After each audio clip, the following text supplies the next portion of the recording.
2023-24 সেশনে ওএসসি স্কলারশিপে তোমরা কিভাবে রিনিউয়াল করবে বাড়িতে বসে তোমাদের মোবাইলে বা তোমাদের কম্পিউটার ডেস্কটপে তোমরা আবেদন করে দিতে পারো। তো সেই সম্পূর্ণ প্রসেস আজকের এই ভিডিওতে তোমাদের দেখাবো। তো কাজেই ভিডিওটাকে স্কিপ না করে সম্পূর্ণ স্টেপ বাই স্টেপ দেখবে এবং নির্ভুলভাবে নিজের রিনিউয়াল প্রক্রিয়াটা তোমরা সম্পূর্ণ করতে পারবে। এবং এর জন্য তোমাদের মোবাইলে বা তোমাদের কম্পিউটারের ডেস্কটপে তোমরা ওপেন করে নেবে এবং ওএসসি স্কলারশিপের পোর্টালটি যে রয়েছে সেই পোর্টালটি ওপেন করে নেবে। তো সর্বপ্রথম ভিডিওর শুরুতে যাওয়ার আগেই তোমাদের কাছে ছোট্ট রিকোয়েস্ট রইল, আমাদের এই চ্যানেলে যদি নতুন দর্শক হয়ে থাকো তো চ্যানেলটিকে সাবস্ক্রাইব করে রাখবে এবং এই ভিডিওটিতে নতুন হয়ে থাকলে ভিডিওটিকে লাইক করে এবং বন্ধুদের কাছে শেয়ার করে দেবে। তো চলো কথা না বাড়িয়ে ভিডিওটি শুরু করা যাক। ওএসসি স্কলারশিপে আবেদনের শুরুতে তোমাদের যে 4টি ডকুমেন্টস কিন্তু তোমাদের এক্ষেত্রে প্রয়োজন হবে। তোমাদের লাস্ট ইয়ার মার্কশিট কিন্তু তোমাদের লাগবে এবং তোমাদের যে ওএসসি স্কলারশিপে এর আগের বছরে আবেদন করেছিল সেক্ষেত্রে অ্যাকনলেজমেন্ট স্লিপ রয়েছে, সেই স্লিপ কপিটা লাগবে তোমাদের। এবং ইনকাম সার্টিফিকেট কিন্তু তোমাদের বিডিও বা এসডিও থেকে লেভেল থেকে আনতে হবে এবং এই 3টি সার্টিফিকেট কিন্তু লাগছে। এবং তোমাদের অ্যাডমিশন রিসিভ অর্থাৎ নতুন বছরে যে তোমরা যে অ্যাডমিশন হয়েছে সেটা তো তোমাদের সেই হার্ড কপিটি কিন্তু তোমাদের সঙ্গে লাগবে। এবং তারপরেই কিন্তু তোমাদের মোবাইলে বা তোমাদের ডেস্কটপে অন করে তোমরা ওএসসি স্কলারশিপের পোর্টালটি অন করবে। আর তোমাদের সুবিধার্থে আমরা ডেসক্রিপশনে লিঙ্কটি দিয়ে রাখবো, সেখান থেকে কিন্তু তোমরা পেয়ে যাবে। পোর্টালটিতে আসার পর তোমরা যদি মোবাইলে করে থাকো তো অবশ্যই তোমাদের সাইটটিকে তোমরা ডেস্কটপ সাইট করে নেবে, তাহলে এই আবেদনের ক্ষেত্রে তোমাদের সুবিধা হবে। তো তোমাদের কাছে যখনই ওএসসি স্কলারশিপের পোর্টালটি খুলে যাবে তো তোমাদের উপরে কিন্তু কতগুলো স্টুডেন্ট কর্নার বলে লেখা রয়েছে, এখানে তোমরা কিন্তু দেখতে পারবে রিনিউ স্কলারশিপ। তো এই রিনিউ স্কলারশিপের অ্যাপ্লাই বাটনটি রয়েছে, এখানে সিম্পলি তোমরা ক্লিক করে দেবে এবং যখনই তোমাদের ক্লিক করে দেবে নতুন ইন্টারফেস কিন্তু তোমাদের কাছে খুলে যাবে। এখান থেকে তুমি যে ডিস্ট্রিক্টে অ্যাপ্লাই করেছো বা এর আগে করেছো, যে ডিস্ট্রিক্ট থেকে অ্যাপ্লাই করেছো সেই ডিস্ট্রিক্টটা এখানে চুজ করে নেবে এবং চুজ করে নেওয়ার পর নিচে সাবমিট বাটন রয়েছে, সেই সাবমিট বাটনে তোমরা সিম্পলি ক্লিক করে দেবে। এরপরেই কিন্তু তোমাদের কাছে অ্যাপ্লিকেশন আইডি অর্থাৎ তোমাদের আগের বছর যে অ্যাকনলেজমেন্ট স্লিপটা ছিল সেখানে কিন্তু অ্যাপ্লিকেশন একটি আইডি দেওয়া রয়েছে এবং তোমাদের সিলেক্টেড একটি পাসওয়ার্ড ছিল, সেই পাসওয়ার্ডটা বসিয়ে দিয়ে নিচে তোমাদের সেশনটা রয়েছে এবং নিচে কয়েকটা ক্যাপচা কোড রয়েছে, ক্যাপচা কোড দিয়ে লগ ইন অপশন রয়েছে, সেই লগ ইন অপশনে তোমরা সিম্পলি ক্লিক করে দেবে। তোমরা যখনই সাবমিট বাটনে ক্লিক করে দেবে তোমাদের কাছে কিন্তু একটি ওটিপি অর্থাৎ তোমার যে স্কলারশিপে যে মোবাইল নম্বর দিয়েছো সেই মোবাইল নম্বরে কিন্তু 4 সংখ্যার একটি ওটিপি যাবে এবং সেই ওটিপিটি এখানে বসিয়ে সাবমিট অপশনে ক্লিক করে দিতে হবে। আর এক্ষেত্রে যেটা বিষয় বলা হচ্ছে যে তোমাদের যদি মোবাইল নম্বর সেই মোবাইল নম্বরটি হারিয়ে থাকো তাহলে কিন্তু সেক্ষেত্রে তোমাদের কোনোভাবেই এই স্কলারশিপে অ্যাপ্লাই করতে পারবে না।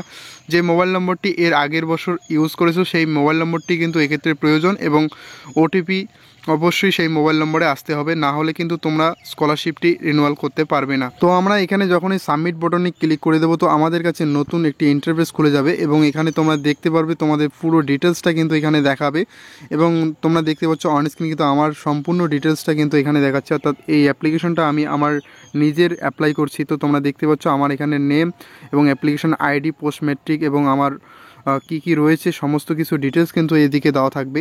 বাম দিকে তোমরা কতগুলো অপশন দেখতে পাচ্ছ, সেই অপশনগুলোর মধ্যে যে এই যে আইকিউ অপশনটা রয়েছে এখানে তোমাদের সিম্পলি ক্লিক করবে এবং ক্লিক করার পর কিন্তু তোমাদের কাছে কতগুলো বিষয় কিন্তু এখানে চলে আসবে। এবং তোমরা যদি তোমাদের আগের যদি অ্যাপ্লাইটা কোনো রকম ভুল হয়ে থাকে বা আগে তুমি অ্যাপ্লাই করেছো সেক্ষেত্রে আধার কার্ডের নম্বর বা অন্য কিছু ডিটেলস যদি তুমি চেঞ্জ করতে চাও বা তুমি রিনিউয়াল করতে চাও না তো সেক্ষেত্রে কিন্তু তোমরা তোমাদের আগের অ্যাপ্লিকেশনটা উইথড্র করে তোমরা কিন্তু নতুন করে অ্যাপ্লাই করতে পারবে, সেই অপশনটাও কিন্তু এখানে দেওয়া রয়েছে।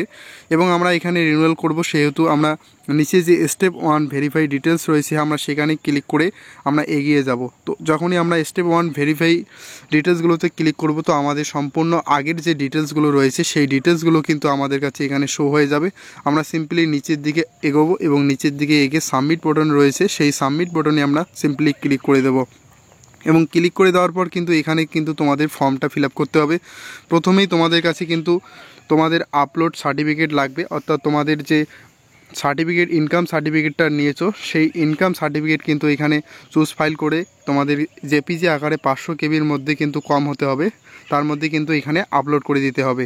তো তোমরা সিম্পলি সেটা আপলোড করে দিয়ে নিচের দিকে এগোবে এবং তোমাদের এখানে রিলিজিয়নটা তোমাদের সিলেক্ট করা থাকবে এবং স্ট্যাটাস অফ লিটারেসি এটা তোমরা এখান থেকে সিলেক্ট করে নেবে এবং এরপরে কিন্তু তোমাদের ইনস্টিটিউট ডিটেলস তোমাদের কিন্তু আসবে, অর্থাৎ তোমরা কোন ক্লাসে পাস করেছো সেই বিষয়গুলো এখানে আসবে, গভর্নমেন্ট না প্রাইভেট সেই বিষয়গুলো আসবে এবং তোমাদের এখান থেকে ব্লক মিউনিসিপ্যালিটি সিলেক্ট করে নিতে হবে এবং তোমাদের বর্তমানে কোন ইনস্টিটিউটে পড়াশোনা করছো ইনস্টিটিউশনে, তো সেটা সিলেক্ট করে নেবে এবং কোন কোর্সে পড়াশোনা করছো সেটা। এবং এক্ষেত্রে যে বিষয়টা বলে রাখবো যে এই যে জায়গাটা জয়েনিং অফ দ্য ক্লাস, এই ডেটটা কিন্তু তোমাদের অ্যাডমিশন রিসিপ্ট যে তোমরা পেমেন্ট করেছো সেই অ্যাডমিশন রিসিপ্ট কপিতে কিন্তু তোমাদের যে পেমেন্ট ডেটটা রয়েছে সেই পেমেন্ট ডেটটা কিন্তু এখানে বসিয়ে দিতে হবে। এবং সেই হিসাবে কিন্তু তোমাদের সেশন যে লাস্ট রয়েছে সেই সেশনের লাস্ট ডেট কিন্তু তোমাদের এখানে সিলেক্ট করতে হবে। অর্থাৎ বিএ তুমি যদি পড়াশোনা করো তো ফার্স্ট ইয়ার থেকে তোমাদের লাস্ট ইয়ার পর্যন্ত যে সালটা হবে সেটা বসিয়ে দিতে হবে।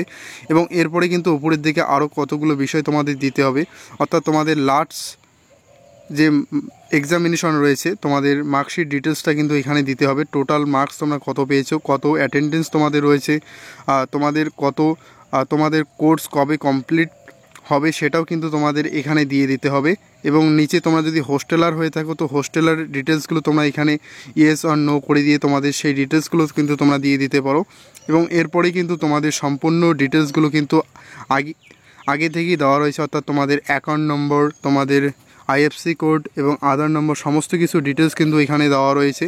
সিম্পলি তোমাদের এখানে চেক মার্ক কতগুলো রয়েছে সেই চেক মার্কগুলো করে তোমাদের এগিয়ে যেতে হবে নিচের দিকে করে দেবে। তোমাদের প্রিভিউ করে তোমাদের সম্পূর্ণ আবেদনটি কিন্তু তোমাদের এখানে দেখাবে এবং তোমরা এখানে নির্ভুলভাবে তোমাদের সমস্ত ডিটেলসগুলো তোমরা চেক করে নেবে যে তোমাদের সমস্ত কিছু ঠিক রয়েছে কিনা। যদি ঠিকঠাক হয়ে থাকে তো তোমরা নিচের দিকে ভেরিফাই এবং লগ অ্যাপ্লিকেশন অপশন দেখতে পারবে, সেখানে সিম্পলি ক্লিক করে দেবে।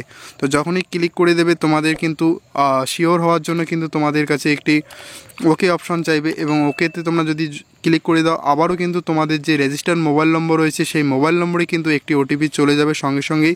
এবং সেই ওটিপিটি কিন্তু বসিয়ে সাবমিট করে দিলে কিন্তু তোমাদের অ্যাপ্লিকেশনটা লক হয়ে যাবে এবং তোমাদের কাছে যে ফর্মটা রয়েছে সেই ফর্মটা কিন্তু প্রিন্ট আউট করতে। তো এইভাবেই কিন্তু তোমাদের আবেদনটা চলে আসবে এবং তোমাদের সিম্পলি তোমরা দেখতে পাচ্ছ এখানে ডাউনলোড অ্যাপ্লিকেশন ফর্ম। এই ডাউনলোড অ্যাপ্লিকেশন ফর্মে যখনই তোমরা ক্লিক করে দেবে তোমাদের ফর্মটা কিন্তু এখান থেকে ডাউনলোড হয়ে যাবে এবং তোমাদের কাছে ওপেন করে দেখাচ্ছি, তোমরা অন স্ক্রিনে দেখতে পাচ্ছ। এভাবেই কিন্তু তোমাদের যে স্কলারশিপ রয়েছে সেটা কিন্তু তোমরা এভাবেই আবেদন করে দিতে পারো। মাত্র 2 মিনিটে কিন্তু তোমাদের বাড়িতে বসেই কিন্তু তোমরা এই আবেদনটা শেষ করে দিতে পারো। তো সুতরাং রিনিউয়াল প্রসেসটা খুবই তোমাদের সোজা রয়েছে, অর্থাৎ সহজভাবেই তোমরা কিন্তু অ্যাপ্লাইগুলো করে দিতে পারো তোমাদের বাড়িতে বসেই। এবং এর জন্য কোনো ক্যাফে বা যেতে হবে না, তোমাদের চাইলে তোমরা মোবাইলে করতে পারো বা তোমাদের কম্পিউটার ডেস্কটপ থাকলে সেখানে করতে পারো।